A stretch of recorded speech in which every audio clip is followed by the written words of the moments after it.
or far to the east, or near to the west, or near to the east, or far to the west and near to the east, or near to the west and far to the east, depending on your size and current geological position.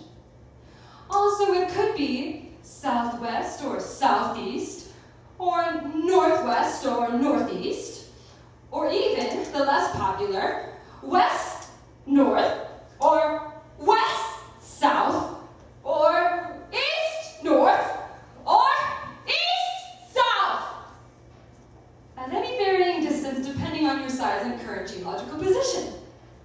That's the funny thing about spheres. The pathway from one thing to another could be any and all directions, all at once.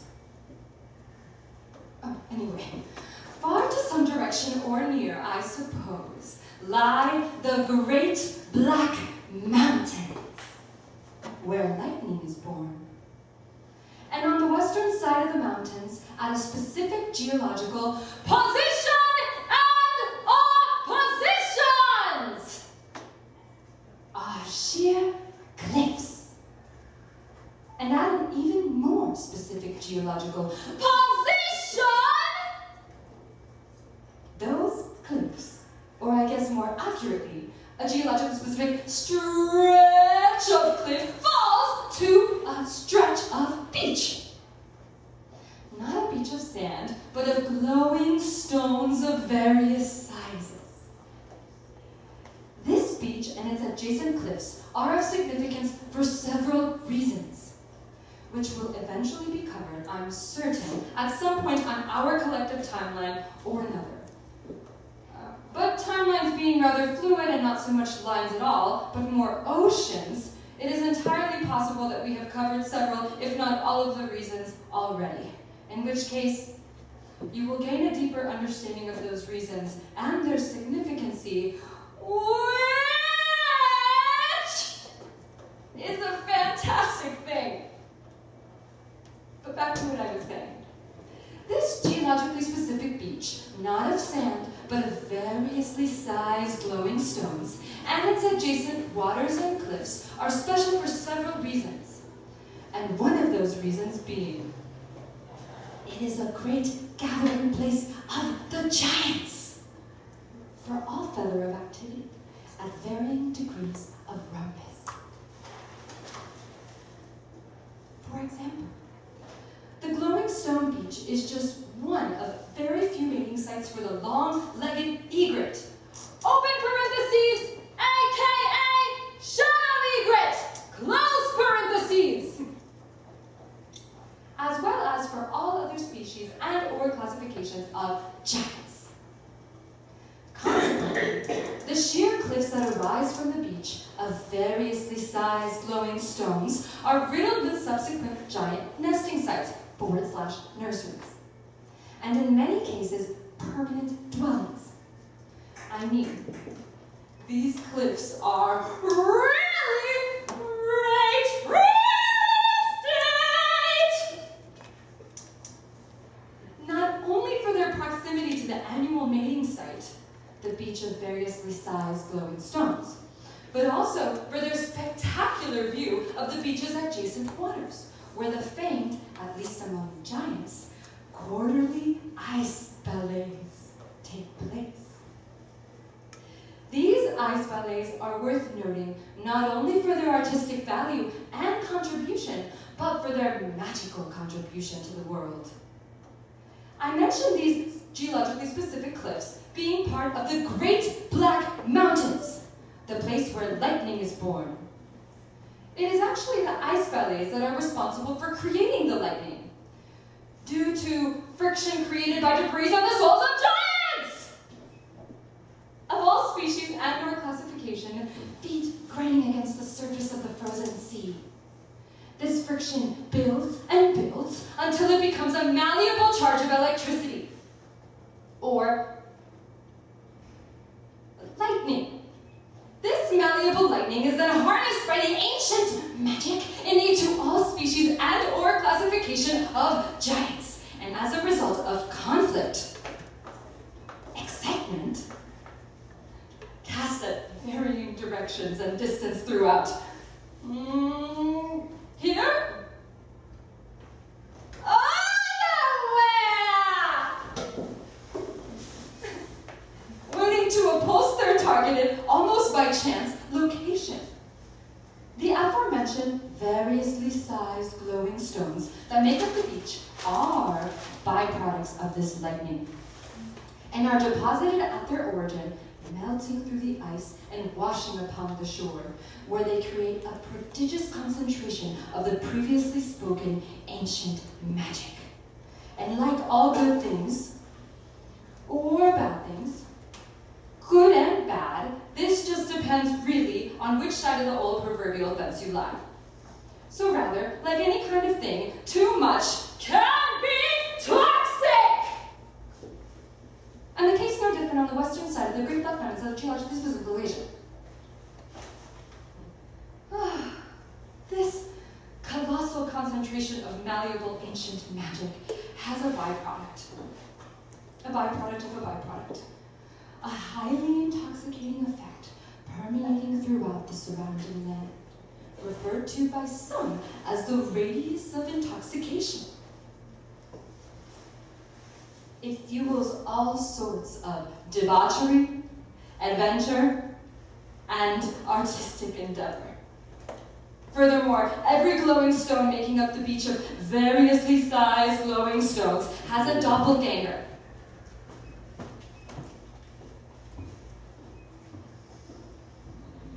These doppelgangers also exhibit a byproduct, a different byproduct of a common byproduct, or really the same byproduct of a common byproduct, only much less concentrated, obviously, since it is just one glowing stone in a random, seemingly sometimes and or regular location and not a mass cluster, that is the beach.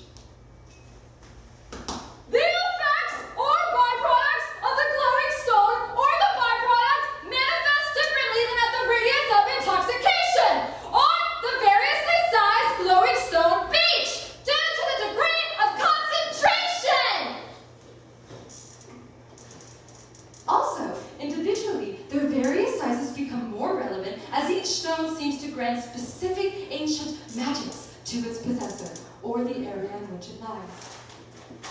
This is due to the subtle to drastic differences in the nature / context of the conflicts and or excitements during the quarterly ice ballets that birth the malleable lightning, which in turn spawns the variously sized glowing stones, both at the beach and dispersed throughout Otherwhere.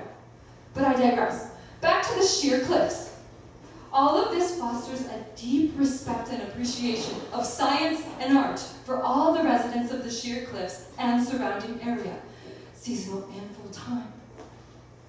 It is especially enriching for young giants, and then those not of giant blood that are sneaky enough to avoid detection by woolly rhinoceros sentries, and hardy enough to not be completely incapacitated by the intoxicating effects of the variously sized glowing stone. Look, here come some early arrivals. A gathering, or moot as some would call, must be commencing.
interaction among giants is a rare occasion for a noble giant.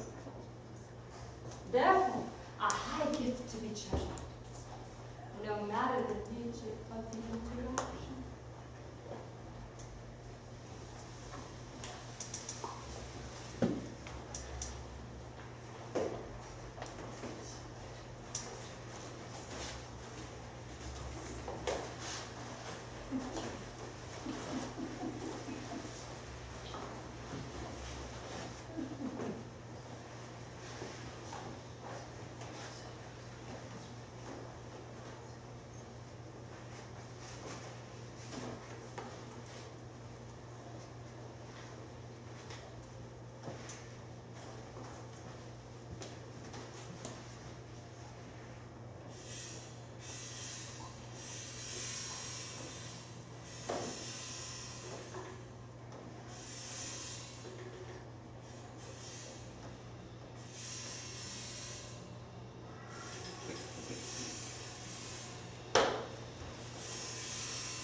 mutual point, respect.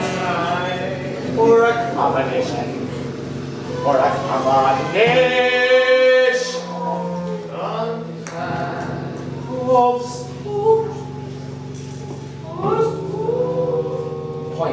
point. And vice versa.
William Barrow, MS-20 synthesizer.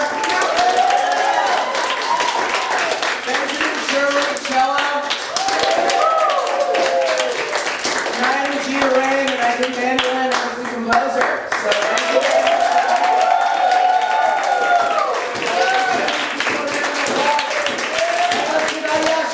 Crompton, a round of applause for everyone here.